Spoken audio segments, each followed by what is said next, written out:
성도 여러분 반갑습니다. 겨울을 재촉하는 비가 내리는 것 같습니다. 가을이 참 짧았는데 날이 덥다가 갑자기 추워져서 낙엽이 단풍도 별로 제대로 안 들은 것 같아요. 뉴스에 보면 날이 따뜻하다가 갑자기 추워지는 바람에 단풍이 들기 전에 그냥 말라버렸다. 이런 식의 표현들이 많이 있더라고요. 그래도 그나마 있던 나뭇잎들이 오늘 내리는 비로 인해서 많이 떨어지게 되고 이제는 겨울의 문턱에 다가온 것 같습니다. 계절은 그렇게 흘러갑니다.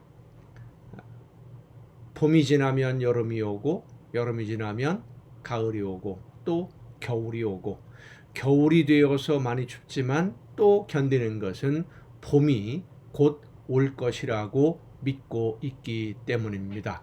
오늘 우리의 삶의 현실 속에서 힘든 일들도 있고 어려운 일들도 있겠지만 하나님의 약속의 말씀을 믿고 든든하게 서서 믿음으로 내일을 바라보고 하나님의 나라를 바라보며 오늘도 힘차게 걷는 하루가 되신 줄로 믿습니다. 내일은 거룩한 주일입니다.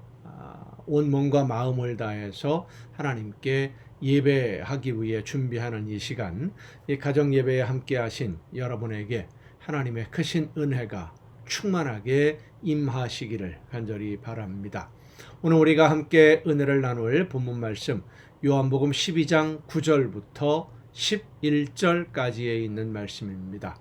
요한복음 12장 9절부터 11절까지에 있는 말씀 봉독합니다. 유대인의 큰 무리가 예수께서 여기 계신 줄을 알고 오니 이는 예수만 보기 위함이 아니요 죽은 자 가운데서 살리신 나사로도 보려 함이러라. 대제사장들이 나사로까지 죽이려고 모의하니 나사로 때문에 많은 유대인이 가서 예수를 믿음이러라. 아멘. 바리새인들이나 제사장들이 예수님을 죽이려고 구체적인 계획을 세우게 된 사건이 나사로의 죽음 그리고 다시 살아남에 있습니다. 병자를 고친다든지 다른 여러 가지 기적들은 하나님의 능력이 아니다라고 설명해도 그래도 어느 정도 설득력이 있는 있을 수 없는 일이다. 있을 수 있는 일이다. 그럴 수도 있지. 이렇게 이야기할 수 있겠습니다만은 죽은 사람이 살아난다? 이건 있을 수 없는 일이지요. 하나님의 능력이 아니면 설명이 불가능한 일이다 라고 하는 것을 바리새인들도 알고 제사장들도 압니다. 그러니까 예수님이 하나님의 능력으로 일한다는 것을 증명한 사건이 나사로가 다시 살아난 이 사건이에요. 그러다 보니까 사람들의 시선이 예수님에게로 집중되게 되고 그동안 바리새인들이나 제사장들이 예수님께 대한 중상모략들, 거짓 소문을 퍼뜨린 것이 예수님에 대한 진실이 아니었다라고 하는 것이 나사로 때문에 드러나게 된 것이지요. 그래서 나사로가 정말로 죽었느냐 그리고 다시 살아났느냐 이것을 확인하기 위해서 많은 사람들이 모였고 정말로 죽었다가 살아난 것을 확인하고는 예수님을 믿게 되었다라고 하는 겁니다. 근데 바리새인들이 제사장들과 함께 예수님에 관한 헛된 소문들, 예수님이 귀신의 힘으로 능력을 행하는 것이다 라든지 미친 사람이다 이런 식으로 소문을 퍼뜨렸는데 그 모든 것이 사실이 아니고 하나님의 능력으로 기적을 일으키는 하나님이 보내신 사람이다 라고 하는 것이 이 나사로의 죽음과 다시 살아남으로 인해서 증명이 된 것입니다. 그래서 더 이상 소문이나 중상모략만으로는 예수님의 입을 막을 수도 없고 예수님이 하시는 일도 막지 못하게 되고 많은 사람들이 예수님을 따르게 될 것이다 라는 것을 알게 된 바리새인들, 제사장들은 예수님을 죽여야겠다라는 결정을 하게 된 겁니다.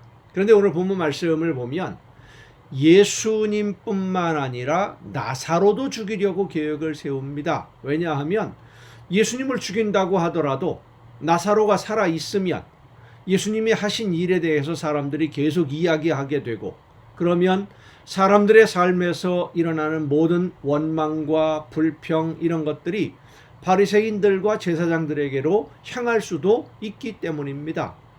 자, 예수님이 메시아인데 메시아로서 일하기 전에 바리새인들이 시기해서 예수님을 죽였고, 그래서 예수님이 메시아로 백성들을 이끌지 못해서 여전히 로마의 식민지로 지배받으면서 고통을 받아야 된다라고 생각을 한다면 그 원망의 화살이 누구에게로 향하겠습니까? 그래서 나사로까지도 죽이려고 계획을 세우는 겁니다. 오늘 본문 말씀을 보면 사람들이 예수님을 만나려고 오면서 나사로도 보고 싶어 했다 그랬습니다. 나사로가 죽었다가 살아난 것이 사실인지, 정말로 죽었는데 살아났을까? 사실을 확인하고 싶은 사람들도 많았을 거예요. 정말로 죽었느냐? 그럼 죽은 다음에 어떤 상태였느냐? 나사로 본인에게 물어보겠죠. 너 분명히 죽었다며. 죽었는데 어떻게 돼? 죽은 다음에 어떻더냐? 이런 이야기들. 어떻게 살아났느냐? 살아날 때 어떻게 살아난 거냐? 기분이 어떻더냐? 느낌이 어떻더냐? 여러 가지 궁금한 이야기가 많았을 겁니다. 하지만 주변 사람들의 분명한 이야기, 증언으로서 나사로가 죽었던 것이 분명하고 지금 살아있는 것도 분명히 확인이 됨으로 인해서 많은 사람이 나사로로 인해 예수님의 말씀을 듣게 되었고 예수님을 하나님이 보내신 분으로 믿고 따르게 됩니다. 그러므로 인해서 나사로까지도 죽음의 위험에 빠지게 된 것이기도 합니다. 자, 이렇게 바꿔서 또 한 가지를 생각해 보십시다.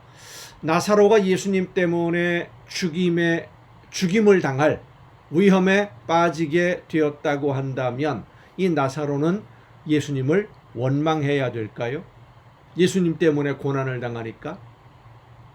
아니면 예수님 때문에 핍박을 당하고 고난을 당한다고 하더라도 다시 살게 해주신 은혜에 감사해야 될까요? 예수님 때문에 힘든 일이 생긴다고 해서 예수님을 원망할 수 있을까요? 나사로가, 마리아나 마르다가 다시 살리지 말고 죽은 그대로 내버려 두었으면 이런 고난 당하지 않아도 되는데 왜 살려서 이렇게 힘든 일을 당하게 하느냐고 불평할 수 있을까요? 사람들 중에는 예수님을 믿고 하나님을 믿는다는 것 때문에 불편하다, 세상을 사는 것이 힘들다, 이런 이야기를 말하는 사람들이 있습니다. 내가 하고 싶은 것 마음대로 하지 못하고 내 욕심대로 하지도 못하고 불편해서 어려움을 견뎌야 되기 때문에 신앙생활을 하지 못하겠다, 이렇게 말하는 사람들도 있습니다. 과연 그럴까요? 병원에 가서 의사에게 치료를 받으면서 건강에 해로운 음식, 지금 있는 이 질병, 몸이 아픈 이 질병을 고치려면 이러이러한 음식들은 먹지 말아야 된다, 습관을 바꿔야 된다, 이런 이야기를 듣고 나서 나는 먹고 싶은 거 마음대로 먹지 못하게 하는 그 의사가 싫다, 그래서 나는 그 말대로 안 따르겠다, 그러는 사람이 있을까요? 정말로 그런 마음을 가지게 된다고 한다면 굳이 의사에게 가서 치료받지 말고 그냥 하고 싶은 대로 살다가 죽는 게 낫습니다. 고통 속에서 죽으면 되는 거지요. 그렇지 않습니까? 예수님이 나를 죽음에서 생명으로 옮겨주신 것을 기뻐하고 감사하는 여러분이 될 수 있기를 바랍니다. 현실에서 힘들고 어려운 일이 있다고 할지라도 예수님을 믿고 따르는 이 신앙생활, 하나님의 나라를 바라보며 오늘을 걷는 우리의 삶에서 힘든 일들, 시련들을 만난다고 할지라도 불평하거나 원망하지 말고 나에게 영원한 생명의 길을 열어주신 하나님의 그 크신 은혜와 예수님의 사랑에 늘 감사하면서 기쁘게 하나님의 나라를 향한 생명의 길을 걷는 여러분 모두가 될 수 있기를 간절히 바랍니다. 기도하시겠습니다.